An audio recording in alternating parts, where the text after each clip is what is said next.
I can be taller than you. Wow, that's appropriate. Enjoy it for a change. What's up, everybody?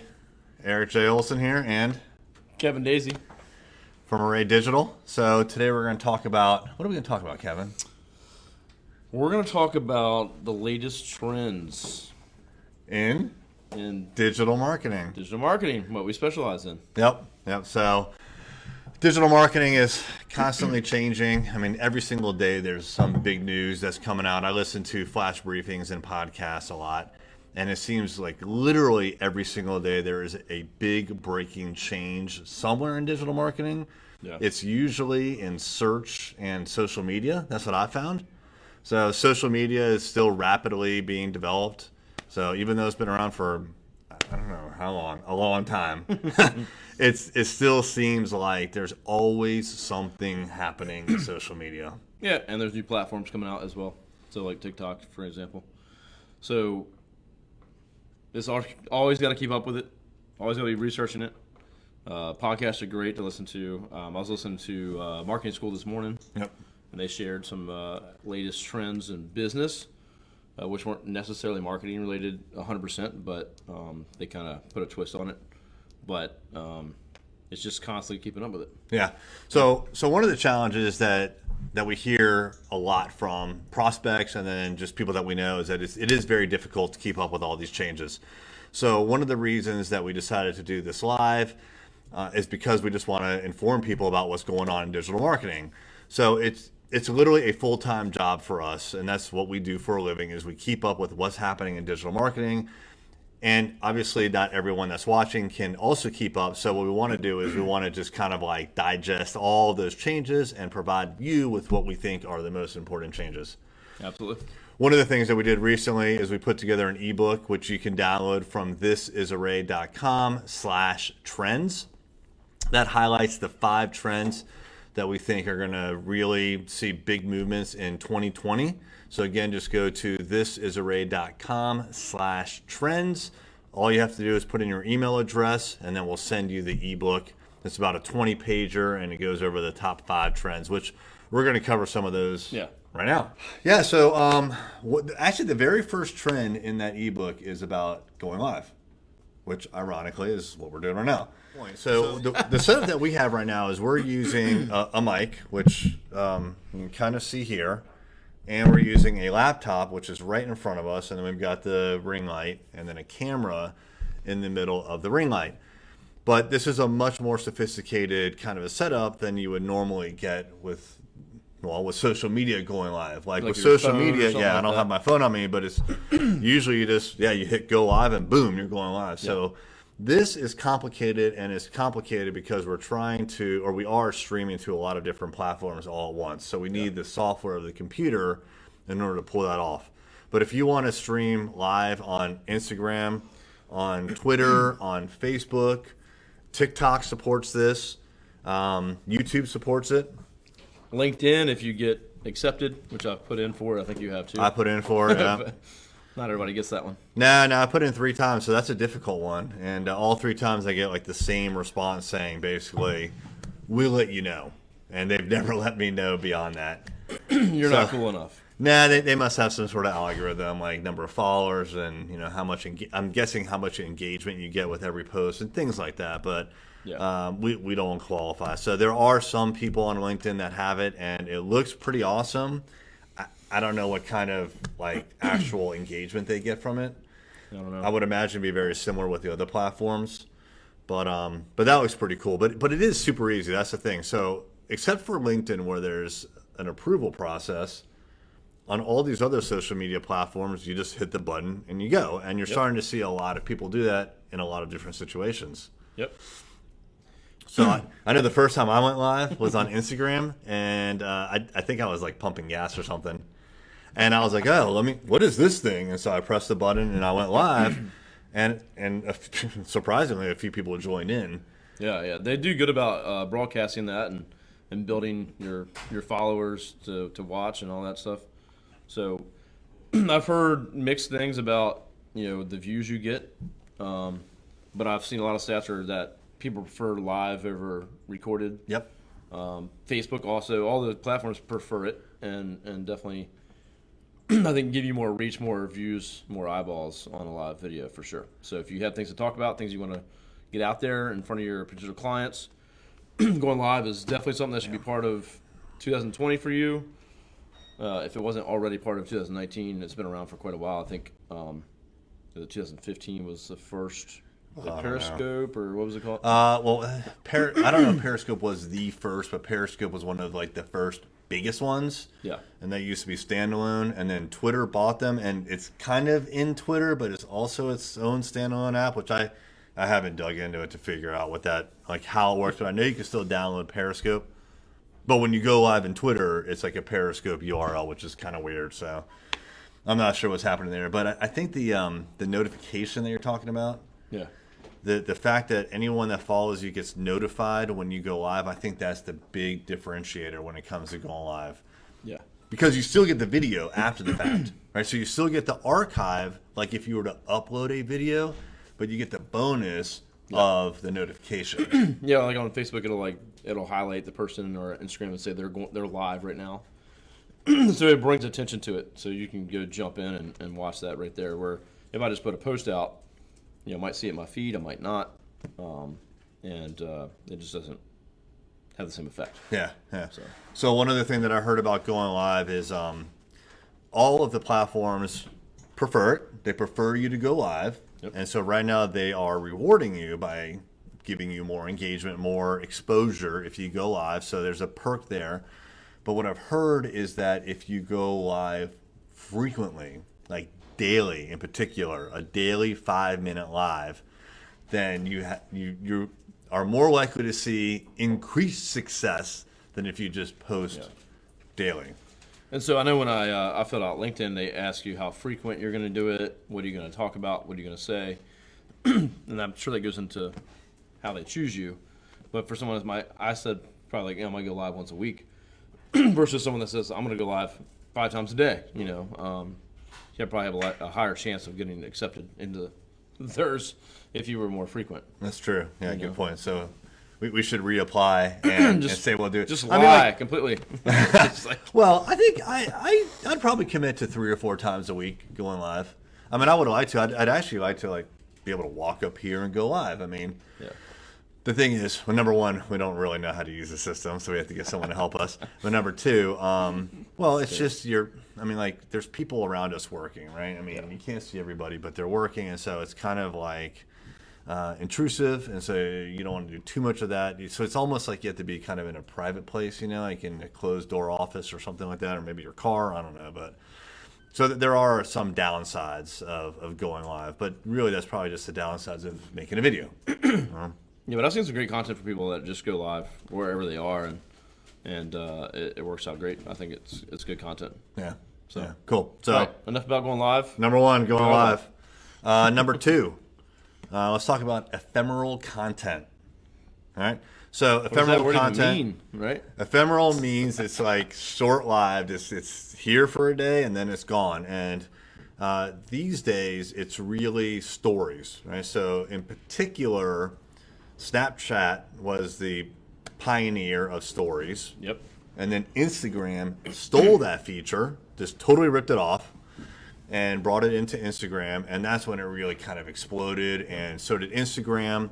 And Facebook, you mean? Snapchat has kind of subsided. Facebook's since brought that into their platform as well. Yeah. For me, with the people that I follow, I see a whole lot more stories in Instagram than Facebook.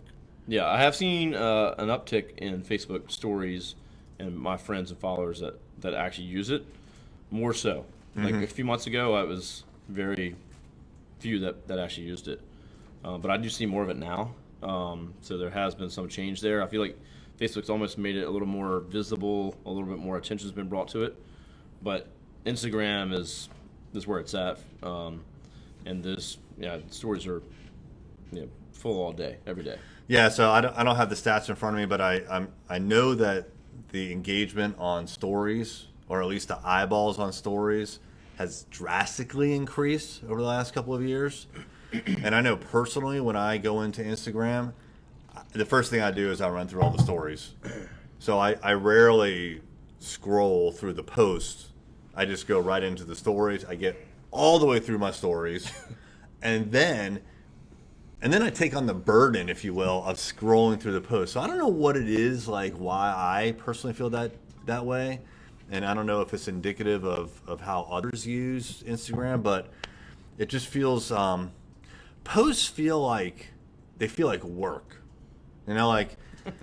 And I don't want to work really in social media unless I'm actually working in social media for the company. But when I'm like just doing it for fun, like I don't know. It just feels like those posts, they've gotten to the point where the expectation is perfection, and I don't like that. I don't want perfection in my social media. But in stories, it's much more authentic. So I definitely gravitate to stories. It's like anything goes. You just throw up whatever. You slap a bunch of crap in there. It's like you're okay with it. It's like it's how they're supposed to be. Yeah. Well, because it's going to be gone in 24 hours. Yeah. So versus being on your perfectly manicured Instagram page. Yeah, and I think that's an issue with Instagram is the expectation of perfection, that it's got to be a perfect picture, it's got to be the perfect caption, you have to use the perfect hashtags, and it's got to get a certain number of likes if you still see likes, or the certain number of comments before you think it's successful. Yeah. Or you delete it and then try to do something else. Yeah, I see that a lot. If I go to my daughter's Snapchat, she's 16 years old. Not Snapchat, I'm sorry, Instagram. She only has a few posts. So she curates which posts she leaves permanently on her profile. And there's other people that I follow. My nephew's the same way, where he only has like 6 posts. So even though he's posting like every single day or multiple times a week, when you go to his profile, you don't see all those. You only see the ones that he thinks are worthy of being on that permanent archive, if you will. Huh. So it's almost like they're using them like stories, and the good ones they'll keep and that's a good point. So it's like I can throw whatever one out there. The ones that work out well, I keep them. Yeah. The ones I delete, and then I don't have to worry about it. I never thought of it like that, but yeah. Yeah, and also you can put stories in your different categories and save those there too. Another good point. Yeah, so that is interesting because stories are ephemeral. They're built to go away in 24 hours, but you can make them stick. But you can make them stick. The ones that you don't want to be ephemeral. Yep. I wonder why they did that. That is interesting. Maybe it's because they were just pushing stories at the time, so they wanted to highlight them in that row. But you would think a story would just vanish forever, but they actually made a loophole, their own loophole. Yeah, if I want to make them stick, so like I have one. I think I have one for family, one for culture, one for revenue, or just different topics within the business, and then a family one as well. So I'll just drop some in there to keep them as almost an archive. So yeah, but you would think that would be better as a post, and maybe it's just because you created it as a story, and then you realize after the fact that it was like a permanent thing, and so you basically that was a good one. I want to keep that. I'm going to put it into my archive, my category. That's interesting. So I never. You don't have really the same controls and editing that you in stories has in a post. Yeah. Either. So interesting. So speaking of Instagram, I was driving to work this morning listening to a flash briefing. It's called the Instagram Stories with my buddy Daniel Hill. What's up, Daniel? If you're watching, and he talked about how I'm going to just look down at my notes here, but the Instagram growth rate has sharply decelerated as of last year. In 2018, it was 10.1%, and in 2019, it was 6.7%. So it's dropped by 40%. It went from 10% in 18 to 6.7 in 19. It's expected to continue to drop. It's being forecasted to be between 5.5% and 4.5% in 2020, and 3% to 4% in 20 and 21. So it's ramping down as far as the pace that people are joining. They attributed this to the fact that adults aren't getting onto the platform quite as quickly as was expected originally. But I mean, I was surprised that in 2018 only 10%. Yeah. the 10% growth was being seen by Instagram, like I was thought it was a lot more than that. Yeah, I would think it'd be massive numbers. To be I honest. thought it would be hundreds of percent. Because people say, well, younger people are on Instagram, and I'm like, when I talk to clients, potential clients, I'm like, well, I'm on. Everyone I know of my age or older is on Instagram, so I just seen such a shift there. People are getting on board. They're getting over there. It felt like that, but I mean, I guess that was in like, I don't know, 2017 or so. But the fact that in 18 only 10% growth, like that seems like a really low number. 10% in 2018, and then it's just going to get lower. So it's stagnant at this point. I mean, sure, it's growing by single digit percentage points, but it's still stagnant, right? Like certainly whatever huge growth they encountered is not projected to continue, which I think is pretty significant for Instagram. Like Instagram is where pop culture is these days, but if it's only growing at 6, 5, 4, 3%, like I don't know, is that really where pop culture is going to stay? Yeah, that's my big question. Look at what's next. Well, so TikTok. Yep. Right. So I think in October they hit 500 million users, active users. That was back a couple months ago, of course. I think you have some stats on that. So worldwide, it's been downloaded 1.5 billion times to date. It's freaking nuts. I downloaded it twice. So. And in 2018, which is the most recent data that I could find, because I don't think they release a lot of their data very frequently, but in 2018 they grew by 416% as far as number of downloads. Now I don't know how many people actually subscribed. It would be probably a lesser number than that, but 416% increase. Now that's what I would expect from Instagram. I would assume that's way up probably this past year from that. Yes. That's when I feel like it got the most attention. It was around, but this past year it's really where it was like, hey, this is here. It kind of went mainstream with influencers. All the celebrities got on there. Yeah, we saw like a Gary Vee got on there in a very big way. The Rock got on there. Gosh, I can't think of all the people. There's Howie Mandel's on there. I mean, there's a lot of like big names that are on there, like A-list people that are on there now. So it's certainly gone mainstream with influencers. So I mean, and like I don't think Instagram is going anywhere anytime soon, but it certainly feels like TikTok is a threat to Instagram. Yeah, and we're going to continue to see more people at least get on TikTok. Maybe not switch to TikTok, but it's kind of like I feel like it's an ephemeral kind of content. Oh yeah, because you're just kind of scrolling and you see like this funny video and you only really want to watch it like one time and then you're done. Yeah, you're not gonna go back to it and so that. But it's interesting though too because it's still kind of open as far as the algorithm goes. So like you might get this ridiculous amount of views on a video that you could never get on an Instagram account that you just started yesterday. You know what I mean? Shannon, how many views did we get on our video? Which one? The TikTok video. I think it's up to like 50,000. 50,000. All right. Yeah. So we did a TikTok video. We were playing around with it this summer, and we did a couple. Yeah. And there's one where I come out of my office with a stack of papers, and I put it on Shannon's desk, and she looks at me all pissed, and then she slaps me in the face. So it was from behind. You can see my head going back and forth with the music. It was pretty funny. But 50,000 views. Yeah. That's impressive. Like we don't. And we had just started the account and had no followers or whatever. I mean, just nothing. Just boom, video went viral.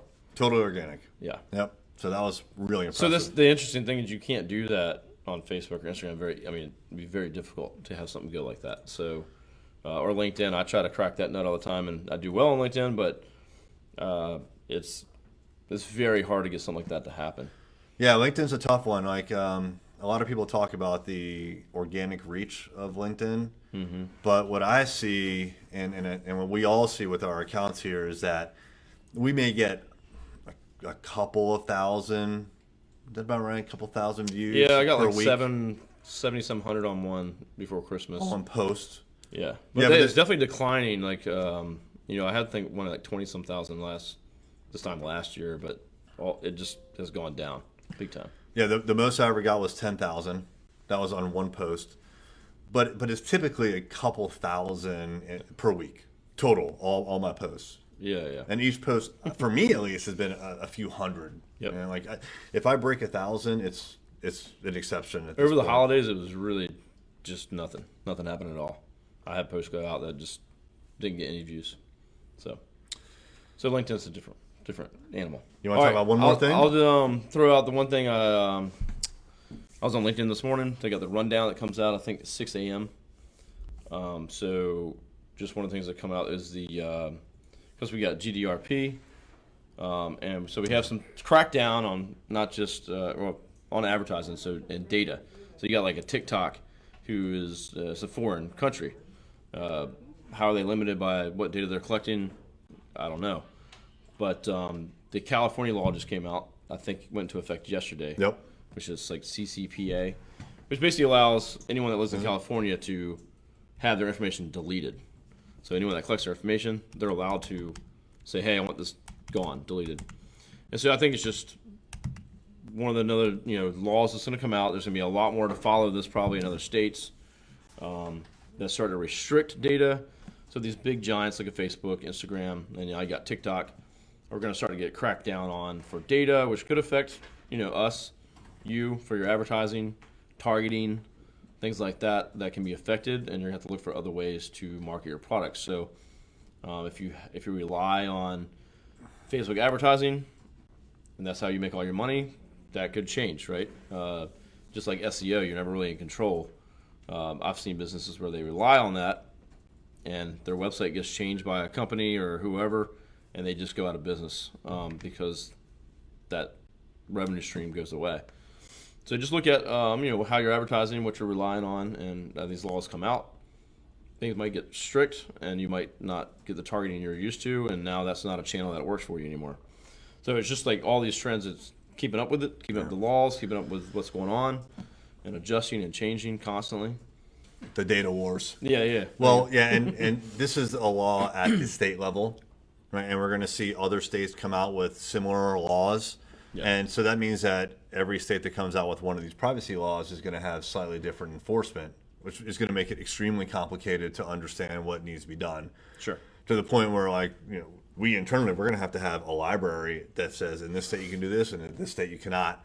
And it's going to affect our national campaigns for sure. But if you're doing business in any particular state, or if you have any customers in that state, then those laws typically apply to you whether you reside or your business is in that state or not. Yeah. Right, so like with the GDPR, which is the EU privacy law, that applies if you do any business in the EU, right? So you don't have to be located there. So an American business, our business, could be subject to that. Same with the California privacy law. And so that's how these laws are being enacted, is that as long as you're doing something with a person in that sovereign area, whether it's a state or a collection of countries like the EU, it applies to you. So there's a lot of changes, and the privacy, privacy, it's interesting because, for me, what I notice is that it seems like individual people don't really care that much about privacy. Like, you'll give up your privacy in a heartbeat for a free service like Facebook. Happens every day, right? And you do it so many times a day. It's crazy. You're not going to read all those terms. And you don't even scroll. You don't even want to see them. Whatever. Yeah, so you just click through, and you accept all sorts of crazy terms, which who knows what's in those terms, right? But so from an individual standpoint, it seems like the individual doesn't really care that much. But certainly the media plays it up, and then the government plays it up as well. Absolutely. So there feels like there's some sort of a fear tactic there, that they want to make you concerned about it, it's just an interesting dynamic. It's certainly something you should think about. You shouldn't just give up any data for any reason. You should really kind of question why you're doing it. But we've given up so much data in the way of our phones, in particular, websites that we go to. It's crazy. Well, yeah, I think the media is always there to drum up some story, and that's their business, right? Yeah. So they're always going to add fuel to that fire, and at the end of the day, it's going to affect us and how you advertise and market your business. So we'll just have to do what we got to do. Also, there's the Digital Marketing Trends for 2020 ebook. Go to thisisarray.com/trends for that. That is free. Stay classy, Hampton Roads, or the 757. Whichever one you prefer. Tidewater. Oh, is it time? The 757. We're out. Later.